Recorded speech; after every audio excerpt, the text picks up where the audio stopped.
এটা হচ্ছে আমাদের পুকুর। পুকুরটার নাম ঝর্ণা পুকুর।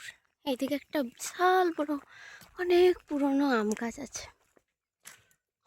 এই যে আম গাছটা, যেটা ছোটবেলায় এখানে আমরা এই এই ঝরে ঝরে যেতাম আম কুড়োতে। যখন অনেক ছোট ছিলাম তখন মা দুপুরে ঘুম করেতেন আর আমরা সবাই চলে আসতাম ঘুম থেকে চুপি চুপি উঠে। দেখছি বাঁশ গাছ আছে, নিস্তব্ধ একদম। আমাদের গ্রামটা এমনিতে খুব শান্ত, মানে সব গ্রামের শেষ প্রান্তে হচ্ছে আমাদের গ্রাম। আর ওই যে ওইটাই হচ্ছে ওই আম গাছটা। আর এই পুকুরটার নাম ঝর্ণা পুকুর। মানে এটাতে যত গ্রীষ্ম হোক জল থাকে। অন্য পুকুরে যেরকমভাবে জল শুকিয়ে একেবারে ঘাস হয়ে যায়, এক্ষেত্রে সেটা হয়নি। মানে জল থাকেই, শেষ হয়নি। একবারও এই জল আমি ছোটোর থেকে একবারও এটাতে দেখিনি যে জল মরে গেছে, একটু হলেও থাকে। এই অবস্থা এখন পুকুরের ঘাটের, কত দূরে জল। আর এটা একটা অনেক বড় বাবলা গাছ, কি সুন্দর বাতাস দিচ্ছে মৃদুমন্দ। আর এই যে এদিকে রাস্তায় গ্রামের লোক যাচ্ছে, খুব সুন্দর দিচ্ছে হালকা। তার উপরে ওই দিক থেকে পাখি ডাকছে, শুনবেন? দাঁড়াও,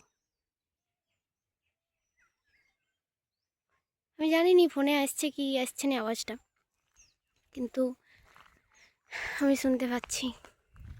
আর খুব সুন্দর বাতাস, অনেক সুন্দর শীতল বাতাস। মানে এখানে এসে যদি দুদণ্ড কেউ বসে থাকে মন শান্ত হয়ে যাবে। এটার নিচ দিয়ে ওটার নিচ দিয়ে জল যায়, যখন ওই দিক থেকে জল আসে ক্যানেলের জল, তারপরে ওই জলটা ওই পুকুরটাতে চলে যায়। আর এই রাস্তাটা সরু সরু, এই রাস্তাটা দিয়ে গেলে পরে ওইখানে হচ্ছে কি বলে মাঠগুলো আছে, ধান জমি, বড় বড় মাঠগুলো ওইদিকে আছে। এদিকে এটা একটা ছোট ডোবা বটে গ্রামের প্রতিবেশীদের। এই যে রাস্তা, পাথরের রাস্তা। আর অনেক আগে এই যে এইটাতে জল যেত, মানে এখানটা ছোটোবেলায় আমি শুনেছি এখানে জল যেত। এইদিকে একটা ক্যানেলের মতন ছিল, ওইখানে পুরনো অনেক বড় একটা গাছ ছিল, তেঁতুল গাছ। সেই গাছটা এখন আর নাই, অনেক পুরনো, এটা অনেক দিনের। তখন জল যেত, এখন তো আর কিছু হয়নি।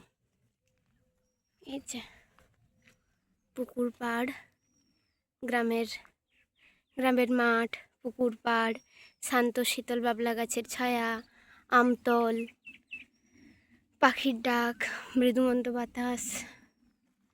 সত্যিই সুন্দর। নিজের গ্রাম সবথেকে শান্তির জায়গা।